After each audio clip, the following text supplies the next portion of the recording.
In the land of grills, welcome back. We got Spider Grills Huntsman out. They have a 3-inch lift kit for this thing that they sent me. I think we're just beta testing. I don't know if they're selling this just yet, but instructions say you should have some people over and help you flip the thing down.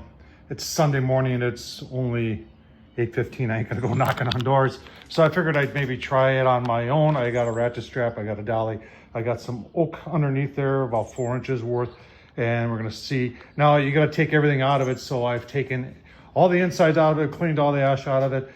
This is the lift kit itself. This gives you 3 inches, and they're saying warning, tipping hazard.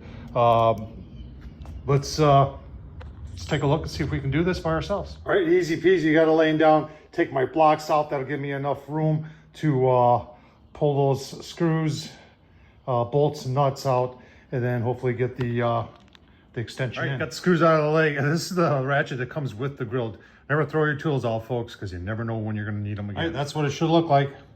That's what it looks like. Came out. I was expecting it to be wedged in there, but I didn't even have to use a mallet or anything. Came right out. So then here's the installation. They do give you some other bolts. You're going to reuse the original bolts, and it goes just like that. So let's do that. We're going to take off the stickers because I know it's going to make it top heavy. All right, get the top ones on. It didn't say in which sequence to put them on, so I decided to put top ones on. And I'm just getting them all finger tight. And I don't think I'm going to really tighten them down until I get this thing vertical again. All right, got all the screws in there. Everything's finger tight. Like I said, I want to get some weight on this first before I tighten them up all the way. Got my block in.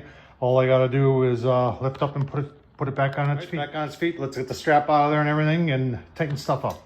All right, lift kit's on. That was a solid 40 minutes right there. If you had help, probably 30 minutes. Like I showed you how to do it by yourself. The big question is how high does this raise us now?